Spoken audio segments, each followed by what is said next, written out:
Bem-vindos ao canal aqui, desenvolvimento de software. Antes do vídeo começar, dá um like, muito que legal. vai aparecer uma cara assim, ó. Tim.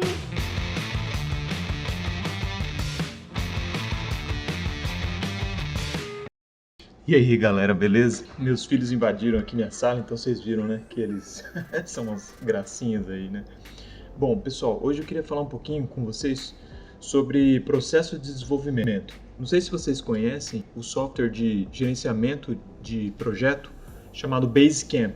Então o Basecamp, ele é focado na comunicação da equipe, né, e também em listas to-do e etc. E recentemente o Ryan Singer, que é o cara de estratégia de produto lá do Basecamp, ele escreveu um livro falando sobre o processo de desenvolvimento que eles criaram dentro do Basecamp. Então eu achei o processo de desenvolvimento bem inovador e queria aqui compartilhar com vocês 3 coisas principais aqui desse processo de desenvolvimento. Então voltando um pouquinho atrás, o Basecamp, na verdade, essa empresa, né, ela se chamava 37 Signs e ela desenvolveu esse produto, né, que é o Basecamp, e depois o produto teve tanto sucesso que eles mudaram o nome da empresa para Basecamp também. Então recentemente o Ryan Singer escreveu um livro que está online, depois eu vou colocar o link para vocês, sobre o processo de desenvolvimento que eles desenvolveram e adotam na própria empresa.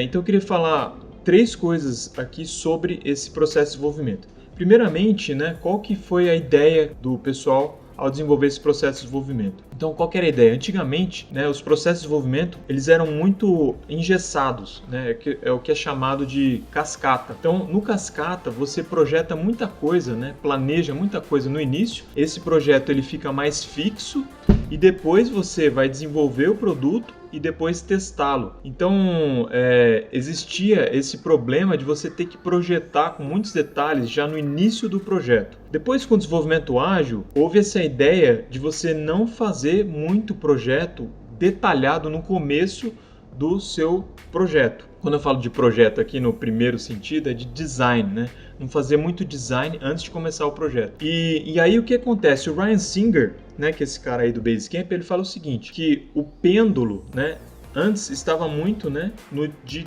fazer muito design no começo do projeto. E ele passou com o desenvolvimento ágil a ficar muito para o outro extremo, que é não fazer nenhum projeto, nenhum design, né, de início. Então, no processo de desenvolvimento do Basecamp, eles fizeram um pouco diferente, é como se fosse procurando aí um meio termo entre o desenvolvimento ágil, né, então tem ideias de desenvolvimento ágil, e uma coisa um pouco mais tradicional. Então, a primeira coisa que eu queria falar aqui sobre o processo de desenvolvimento lá do Basecamp é o próprio nome, né, que eles usam lá, o nome do livro é Shape Up. Então, a primeira coisa que eles fazem quando vão desenvolver um projeto é o que eles chamam de shaping, que é uma espécie, né, de documento de requisitos e um pouco de projeto, né, que define o produto que vai ser desenvolvido. Mas não é uma definição muito detalhada, tá? É como se fosse, imaginando uma floresta, né?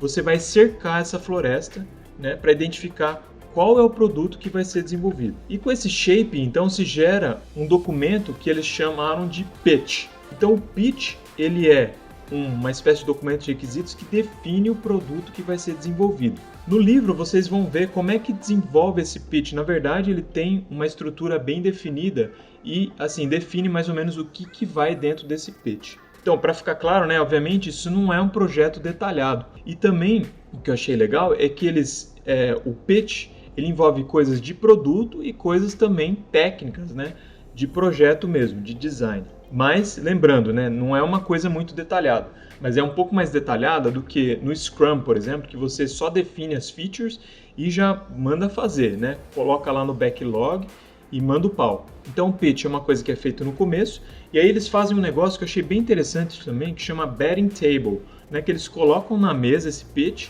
e aí, né, o pessoal de produto, o pessoal de desenvolvimento, eles vão definir, né, se esse projeto realmente vai ser desenvolvido ou não. Tá? Então é como se fosse uma mesa de apostas. Outra coisa interessante é que eles definem um tempo que eles vão alocar para esse projeto. E aí o que acontece? Se o projeto não for desenvolvido nesse tempo, eles realmente cancelam o projeto. Eles não ficam estendendo o tempo até que o projeto seja desenvolvido. Então achei uma ideia interessante também que você pode pensar aí na sua empresa, né, em termos de processo de desenvolvimento. Então essa é a primeira coisa, né, o shaping, né, que é que é cercar mesmo, né, o produto que você vai desenvolver, e a bedding table. Segunda coisa que eu queria falar para vocês é o que eles chamam de scope, lá, ou scope, né?